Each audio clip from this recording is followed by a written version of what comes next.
Welcome to Outside the Room. I'm CG Funk, your host, and I really appreciate you joining me today. I want to thank our exclusive sponsors, Massage Heights, Associated Bodywork and Massage Professionals, and Associated Skincare Professionals. Our special guest today is the incredible Erik Dalton. This iconic leader, healer, and teacher has been a manual therapist for more than 4 decades and a leading bodywork educator for more than 30 years. Erik became fascinated with bodywork after attending a seminar featuring Dr. Ida Rolf. This launched him on an impassioned mind-body adventure, starting with studying at the Rolf Institute, the Miniger Foundation, the Mueller College of Holistic Studies, and Michigan State University College of Osteopathic Medicine. He also holds degrees in clinical psychology and philosophy from the University of Oklahoma. Erik was inducted into the Massage Therapy Hall of Fame in 2017. In 2012, he received the One Concept Lifetime Achievement Award. Along with Erik's busy teaching and writing endeavors, he has maintained a private manual therapy practice in Oklahoma for over 40 years. He and his 2 overly optimistic dogs split their time between Oklahoma City and Santiago, Costa Rica. Well, Erik Dalton, welcome to Outside the Room. We are so honored you're here. How are you today? I'm great. I'm going to jump right into this interview because we have a lot of questions for you. And I'll tell you, for my audience listeners today, most of you have heard of this iconic teacher and thought leader in the massage industry. He has over 40 plus years in the industry. He has done incredible things, and we are so grateful he is joining us today. So, Erik, you're welcome.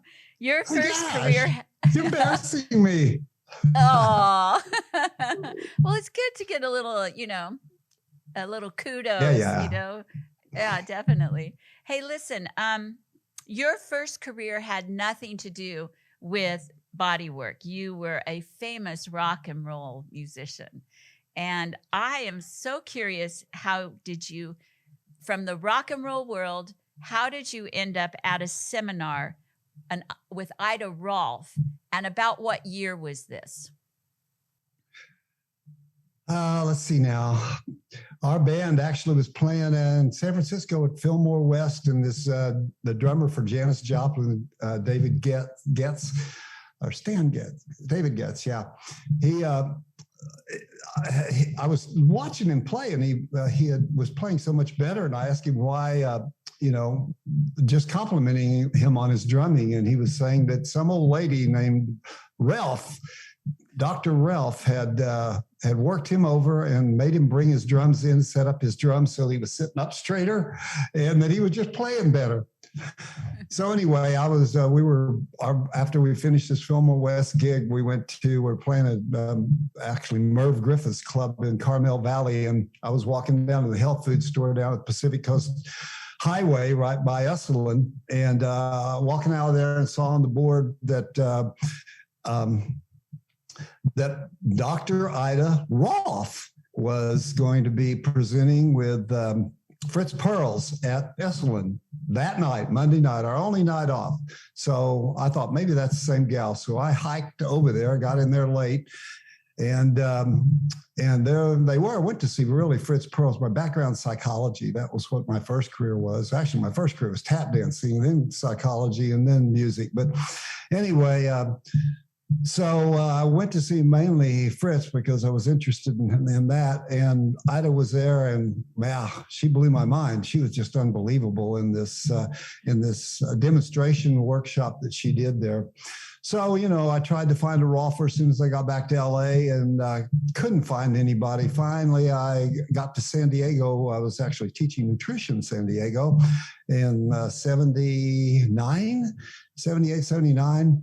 And one of the people in the kitchen I was working with said that he had just gotten Rolfed by a guy in Del Mar. And so I called him and started making appointments because I had shoulder problem that I'd had from sitting in the studio, hitting that snare drum on 2 and 4. And nobody had been able to fix it. I've been to chiropractors, physical therapists, everybody. And I went to this Rolfer in Del Mar, Victor Gebrin, and in about 3 or 4 sessions, it was gone. And so that got my attention. And so I thought that was just miraculous that somebody could actually do that with their hands. And so I started going to massage school out there in San Diego, Mueller College of Massage in 1979. And I wanted to be a Rolfer. So that led me into the Rolfer Institute. So for those viewers, younger body workers, explain what Esalen was to them. Oh my gosh, bunch of hippies. Now I tell you, it was just like Paris in the 20s.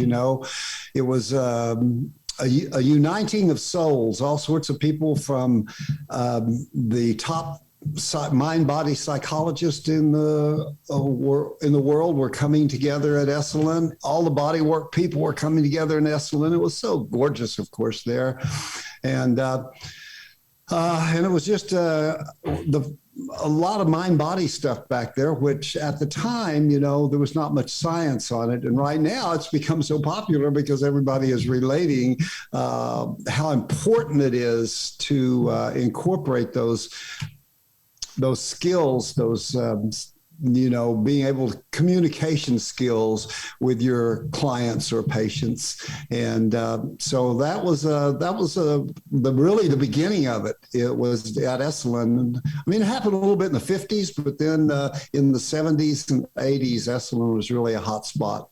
Place to be. And I was only there a couple of times. I didn't spend a lot of time there like Till Luca. He was there for a long time. Right. There were a lot of them that were there for a long time. But I think they do call it the birthplace of this modern day body-mind therapeutic or work. So after you went to massage therapy school and then you headed to train with Ida Rolf and became a Rolfer, what did the first several years of your practice look like? Did you go right into a practice where you were offering Rolfing, or was it a transition time for you, or how did you do that? I actually, Rolfing was divided into 2 segments back then, and right after I got out of my first half, I was already just trying to do the 10 series as I was learning them because I knew I had to go back for the second phase, and I just wanted to try to be up to speed because a lot of people that were in the Rolf Institute when I went in were already really experienced body workers, and I was not. It wasn't really a thing that I ever thought I was going to do. I didn't think I was going to put my hands on people for money ever. I thought I'd be either a psychologist or a musician, but I really didn't have that. I had a passion for it, but I didn't realize what a passion I had until I started into the industry. But I started working while I was still at the Health Institute of San Diego teaching nutrition, 1979, 1980, 1981. Had a small practice there, and then I went to the Rolf Institute and finished my training, and then I went back to LA and worked at the Santa Monica Rolf Center, where we had several Rolfers working out of there. And I kept my practice there for quite a while. I moved back to Oklahoma City because my father had a brain tumor, and I came back to help my mother with him, and met a gal here and got married in 87 and moved my practice permanently into Oklahoma City in 1987. You were probably one of the first Rolfers in Oklahoma, huh? Back in the day? Yeah, we had one guy that was here when I got here, Michael, I can't think of his name, but a good Rolfer, and he was a psychology professor at the University of Oklahoma. So that's my alma mater. So we got to be good friends. But they didn't know what Rolfing was. They used to get these phone calls and they'd go, "Roofing, I need some roofing. Can you fix? I got a flat roof and it's leaking a lot." Finally, I got so many calls like that in the beginning when I first moved my practice. I was 84 and I first came back here. I got so many calls like that. I started saying, "Yeah, I can fix your roof." I needed the money. I was almost ready to go get into the roofing business. Oh, that's so great. One of the things that when you didn't know that you were going to love the work and then you fell in love with it, but at some point in your career and working on bodies, I'm going to read this because I thought that was a fascinating part of your bio, was you became fascinated by patterns of pain that reoccur in people's lives in almost epidemic rates. So how did you first start developing your streamlined approach to addressing that in your private practice? Okay, so what happened to me is in 1989, I'd been in martial arts for a while, been doing karate for quite a while, and I ended up in judo, which I really loved. My wife tried to talk me out of doing it because of the injury situation, but I didn't listen to her. And after my second year in there, I was sparring with my instructor after class, just practicing playing, and I resisted a fall because I wasn't experienced enough and fractured my neck. So I'm laying there on the ground with a fractured neck. And trying to recover from that, man, it was just a horrifying experience. And I started trying to understand more about the nervous system, more about bones, what that was all about. And a couple of friends of mine were physical therapists who were going up to Michigan State College of Osteopathic Medicine at the time, studying with the guy who wrote all the textbooks, Dr. Philip Greenman, the late Dr. Philip Greenman. So I started going up there in 1991 and taking their postgraduate workshops. And so I went for 9 years. I took all the courses. I'm a slow learner. And so I took all the courses several times. And so that's how I got into the developing myoskeletal, myo meaning like myofascial and skeletal meaning skeletal system. I was thinking we needed to bring that together where, people could think of them as one. So we always need to think about the deepest layer and what's going on with the, with the spine. How are the muscles and connective tissue affecting the spine? How's the spine affecting the connective tissues through protective muscle guarding? And then how's the brain governing that whole thing? So that's what got me going on the pain thing. I never thought I was going to teach this stuff. I just started teaching because I was forgetting so much. It was just going over my head. All that information was going over my head, and I figured if I started teaching it, then maybe I would learn it better and be able to integrate it into my practice. But I always had a full-time practice. I started full-time practice in '79. I still have a full-time practice. Never give up your day job, guys. No, I love that coaching. Never give up that practice. Yeah, it's interesting. There's like several things. First of all, I'm hearing your story as what we used to call back in the hippy dippy days, the way of the wounded healer, because you got hurt pretty severely, and then you went through all of this because it put you on that path of curiosity and your own healing. And it reminds me of Judith Aston. I don't know if you remember Judith or not. Of course, we're good friends, very good friends. Yeah. She wrote a chapter in my book. Yeah. You what? She wrote a chapter in my dynamic body book, a fabulous chapter in my dynamic body book. Yeah. Well, for the viewers, she developed her whole system called Aston patterning, which is a system of movement for healing after she got in that horrible ski accident, right, decades ago, that they told her she would never walk again. And so I love those stories correlate with, how you develop stuff and now these gifts that you've given the world, Erik. But it was through your own personal struggles and pain. Right. Physiologically, yeah. That's how life is, Things are coming by, you have the most tragic things happen to you. And, at the time, you don't want to take them as a lesson that's this is good for me. I'm glad because it's going to make me a better person and I'm going to be, I'm going to it's going to enhance my life later. You don't want to think like that because you're in dire pain, you're laying there, can't move. But later on, you realize that, you just got to keep an open mind there because things happen for a reason. The older I get, the more I realize things happen for a reason. You've got to be waiting for those messages to come and grabbing hold of those things and following the path. You're just throwing so much philosophy at us today. Thank you so much for that. And then also what you said about you didn't want to forget, so you started teaching. You didn't want to forget everything you're learning. Yeah. And it's so true because all the years I taught, I learned more and remembered more because it was that repetitive teaching, these classes, time over time. And at some point, it sticks to you. And I think that's the same with body work and massage. You do it time after time after time, and then it sticks to you. And then those layers, and you can get into that space to be an incredible healer quicker when you have all of that experience of doing it repetitive time after time. So that's a really amazing. Excellent point right there, CG. I always encourage people. I was a workshop junkie forever. All I wanted to do is go to workshops. I didn't care what workshop, and I found out that there's no such thing as a bad workshop. I'd come out of a workshop and I go, God dang, what did I take that for? I'll never use that. 5 years later, something happens, and I pull out some little tool out that I learned from that workshop. So, yeah, I love workshops. And of course, I always love people to, buy my courses and study, come to my workshops and all that stuff. But the bottom line is, where you learn in the trenches. You learn from trial and error, seeing a bunch of people.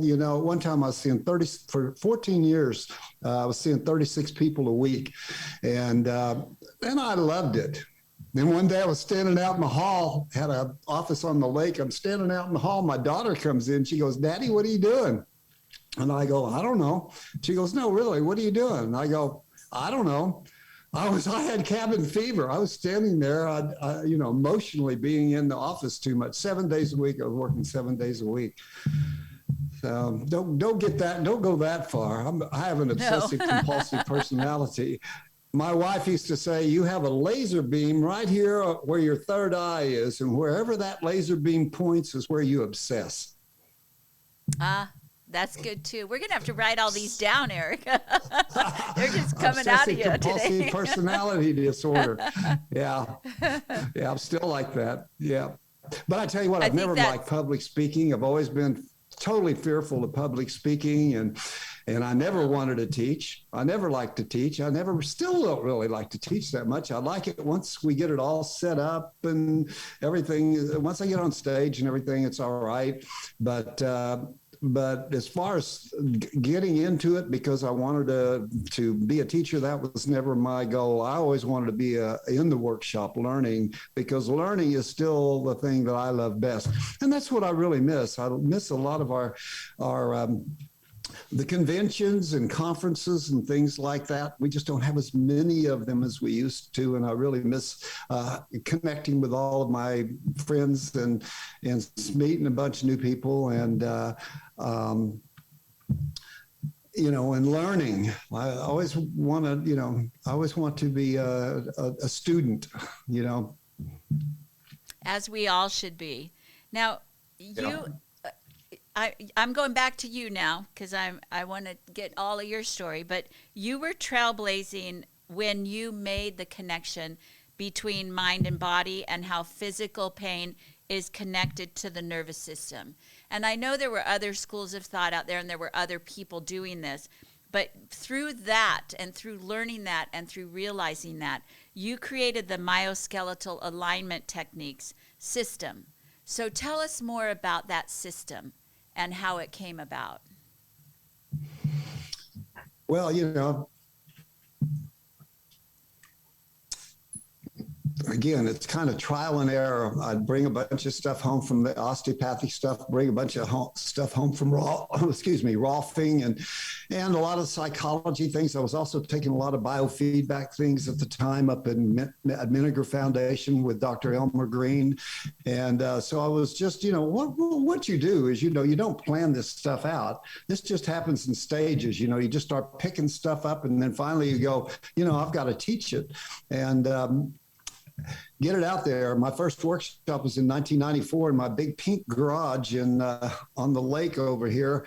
And we had 10 people show up and I was thrilled. I didn't think anybody was going to come.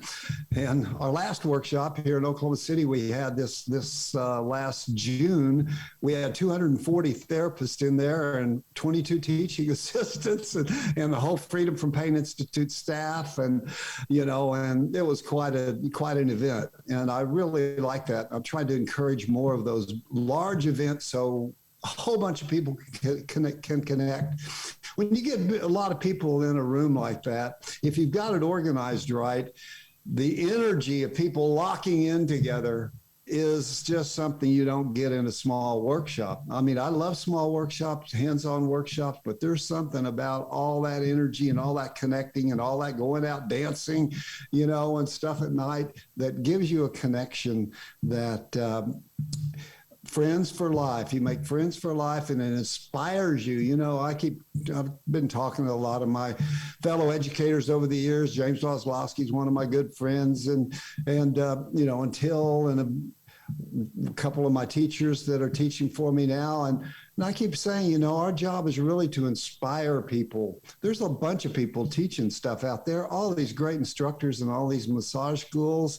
And there's a lot of that going on. Our job is to inspire people to love this industry and to learn how to make it work for them, learn how to make it financially work for them, That's what we're doing. Yeah, I love that. And it's like, that's one of the reasons that we started Outside the Room, because we felt like, therapists graduate and then they go and they're working and they don't have a lot of times exposure to the outside world, that this wellness world that they're a part of. And so this is why we created this show, to bring, iconic, leaders and visionaries like yourself into this space and, have these therapists meet us outside the room and hear from you guys. Because, for me, I'm just the conduit here, but you guys are the ones, my guests every month are the ones that are inspiring them. So I really thank you all for that. And thank you for being here today as well.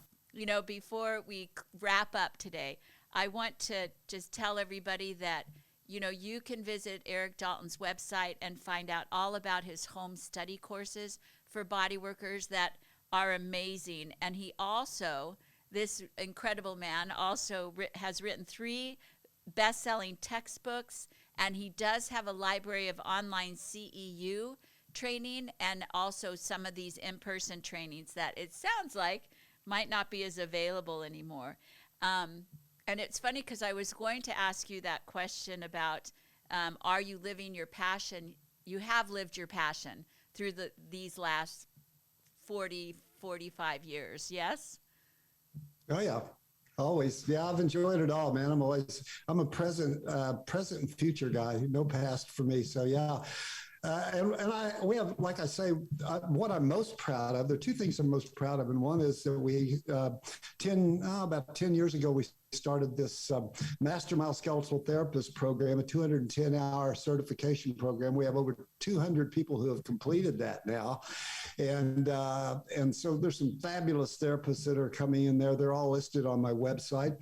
And then I have 9 teachers that teach my technique all over the world. Aubrey Going is the senior myoskeletal instructor. He's out of Dublin, Ireland, and he teaches all over the world for me. And then we have Nate Fay and just a whole bunch of really, really great educators that are carrying the torch, really have a lot of experience and conduct beautiful workshops. So if you guys get a chance to get on my website and check out their workshops. Also, I've got a bunch of free stuff. Yes, I like to sell my courses, but I also like to give stuff away. So if you go to my website, erikdalton.com, In my blog, I have 280 plus articles in there with technique videos, all for free. Any kind of thing, plantar fasciitis, nerve problems, low back stuff, anything that you can imagine. I've written about it over the past 40 years. And that's all free. Also, YouTube, my YouTube channel, I got 300 plus videos up there. They're not monetized, no money. You just watch them. It's all free. So I like to give stuff away because, like I say, it's all about inspiring everybody to be their best and to love this profession, because this is the best profession in the world. You got a hands-on profession. You can go anywhere in the world and help people. When I first realized you could do that the guy helped me like that out of pain and with his hands, I said, that's the best profession in the world. And it is. We're in the best profession in the world, right? It is. And throw out that website, www. Is it erikdalton.com? ERIKDALTON.com. Hey, now listen, you just said something about the best profession in the world. But what I'd really like you to do is, share Erik Dalton's keys to success for massage therapists and estheticians, because we have skincare therapists that watch this show. But I know that we talked earlier about keep learning, but just share some of your philosophies about how they can make the most of their career and make the biggest difference. The main thing is you got to love your clients. You've got to communicate. When they're in the room, they are the most important person in the room. It's all about communication. It's all about eye contact. It's all about chatting it up. When I was in psychology, my background psychology, we talked about transference. So you didn't have pictures of your family up. You didn't talk about your family. All that stuff turned out to be bullcrap, because that's what people do. The people come into my practice every day. They're my friends. I love them. I miss them when I'm in Costa Rica. I miss them a bunch. And that's how you start working on families, and families tell families and families tell families. It's all about loving them. You love them. You love them. You have them for life. A lot of people say, oh, you just want to do 10 sessions and let them go away. No, you want to have those people for the rest of your life. And you want to do it sincerely. You don't want to make it up. You just got to make sure that they're the most important person in the world and that you're listening to them. You're listening. You're compassionate. A lot of people come to us because they're not getting non-judgmental, compassionate touch at home. That's a big one. Well, they're not getting non-judgmental, compassionate touch at home. They come to us for that. They may come in under the pretense of some sort of pain, but a lot of the problem is that they're not getting a non-judgmental, compassionate touch. So we've got to keep that in mind. Always keep that in mind when you're working on people. That's the only reason they're coming to you. We have this model in mind. They're coming to me because they want to look better. They want to get out of pain. But a lot of it, they just want to be loved. And I was going to say, I love that. So it is true. It's that non-compassionate, listen to them, communicate. And there's also this idea that you said earlier about continue to learn and continue to grow and continue to connect to this industry and continue to learn the stories of of the shoulders that you stand on. And and I really always thought that I was elevated more when I stayed connected to other people in the industry as well. So any final thoughts on any of this interview today, Erik Dalton? I appreciate you having me on, CG, and all of the other people that are there with you, the staff, Drew, and everybody. You've done a great job, and the what you're doing right now outside the room is such a beautiful thing. It relates to everything we've been talking about today. You're making an effort to get people in there and show them what the industry, give them a little bit of the history of the industry, try to inspire them to be better therapists, try to inspire them to be better people. Congratulations. You guys are doing a great job. Well, thank you. Thanks for joining us today, and I'll look forward to seeing you in Costa Rica. I might make Franny and James come with me, so stay tuned. Right. And stay tuned for our meeting of the minds, too. We might pull that off next year. Have a great day, Sounds Erik. good. Thank you so much. Thank you. Back to you. Bye-bye. Well, that was such a wonderful talk with Erik Dalton. That man is a rock star. Thank you for joining me on this episode of Outside the Room, and I'll look forward to seeing you next time. From my heart to your heart, namaste.